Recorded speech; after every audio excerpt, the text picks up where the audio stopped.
ഒരിടവേളയ്ക്കു ശേഷം തൻ്റെ വ്യക്തിജീവിതത്തെക്കുറിച്ച് ഫോളോവേഴ്സ് ഏറെ നാളായി ചോദിക്കുന്ന ചില ചോദ്യങ്ങൾക്ക് മറുപടിയുമായി എത്തിയിരിക്കുകയാണ് ജാസ്മിൻ ജാഫർ.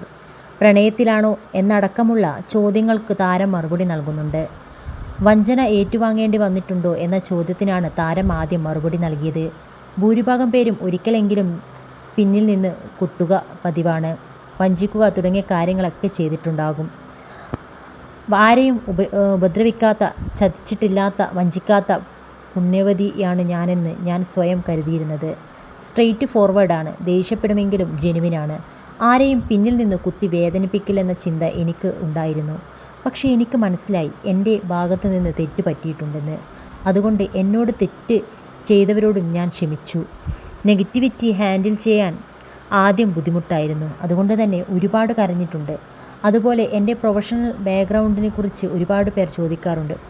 പഠിക്കാൻ പോയിക്കൂടെ എന്ന് ചോദിക്കാറുണ്ട്. ഇപ്പോൾ ഞാൻ ചെയ്യുന്ന ജോലി തൃപ്തിയാണ്, ഹാപ്പിയാണ്, നല്ലൊരു വരുമാനം കിട്ടുന്നുമുണ്ട്, കുടുംബം നോക്കാൻ പറ്റുന്നുണ്ട്. ഡിഗ്രിക്ക് പഠിക്കാൻ താല്പര്യമില്ല, പക്ഷേ ഒരു ബിസിനസ് തുടങ്ങാൻ പ്ലാനുണ്ടെന്ന് ജാസ്മിൻ പറയുന്നു. ഗബ്രിക്കൊപ്പം മാത്രം യാത്ര പോകുന്നത് എന്തിനെന്ന ചോദ്യത്തിന് ജാസ്മിൻ നൽകിയ മറുപടി ഇങ്ങനെയാണ്. ഗബ്രിയുടെ കൂടെ മാത്രമല്ല, അർജുൻ, ആനന്ദ് തുടങ്ങിയ എൻ്റെ മറ്റെല്ലാ സുഹൃത്തുക്കൾക്കൊപ്പവും യാത്ര പോവാറുണ്ട്. ഇവൾക്ക് പെണ്ണുങ്ങൾ സുഹൃത്തുക്കളായി ഇല്ലേ, എല്ലാ ആണുങ്ങളാണോ എന്നുള്ള ചോദ്യം പലരും ചോദിക്കുന്നത് ഞാൻ കണ്ടിട്ടുണ്ട്. എൻ്റെ സുഹൃത്തുക്കളെ ഞാൻ വാല്യൂ ചെയ്യുന്നത് പോലെ എൻ്റെ വീട്ടുകാരും വാല്യൂ ചെയ്യുന്നുണ്ട്. ഞാൻ അവർക്കൊപ്പം സേഫാണെന്ന് തോന്നിയാൽ പിന്നെ എൻ്റെ വീട്ടുകാർ യാതൊരു പ്രശ്നവുമില്ല. വളരെ സ്ട്രിക്റ്റായിട്ടാണ് എൻ്റെ മാതാപിതാക്കൾ എന്നെ വളർത്തിയിരുന്നത്. ചിറക് വിടർത്തി പറക്കട്ടെ, അതുകൊണ്ടാണ് ഞാൻ യാത്ര ചെയ്ത് തുടങ്ങിയത്.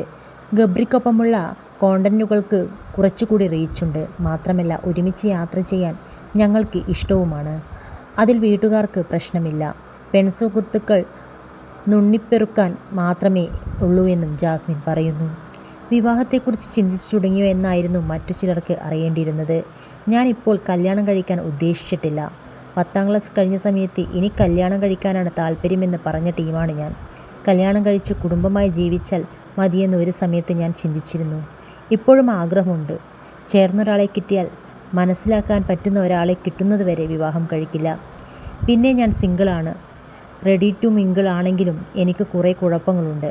കമ്മിറ്റ്മെൻറ്റ് കൊടുക്കാൻ നല്ല സമയമെടുക്കും. ഭാവി വരനെക്കുറിച്ച് സങ്കല്പങ്ങളില്ല. സ്നേഹമുള്ള നല്ല മനുഷ്യനായാൽ മതി. ജോലിയും കൂലിയും ഉണ്ടായിരിക്കണം, അല്ലെങ്കിൽ അടുപ്പിക്കില്ല. കുടുംബത്തെ സ്നേഹിക്കണം, ചതിക്കരുത് എന്ന നിബന്ധനകളും മാത്രമേയുള്ളൂ എന്നും ജാസ്മിൻ പറയുന്നു. ബിഗ് ബോസിലായിരുന്നപ്പോൾ ഗബ്രിയുമായുള്ള സൗഹൃദം കണ്ട് ഇരുവരും ഭാവിയിൽ പ്രണയിക്കുമെന്ന്, വിവാഹിതരാകുമെന്നും പ്രേക്ഷകരിൽ പലരും കരുതി. എന്നാൽ ഷോ കഴിഞ്ഞ് വന്ന ശേഷം ഇരുവരും അതിൽ വ്യക്തത നൽകി. സൗഹൃദത്തിനപ്പുറം ഒരു ബന്ധമില്ലെന്നാണ് ഇരുവരും പറഞ്ഞത്. പക്ഷേ ഇരുവരും നല്ല സുഹൃത്തുക്കളാണ്.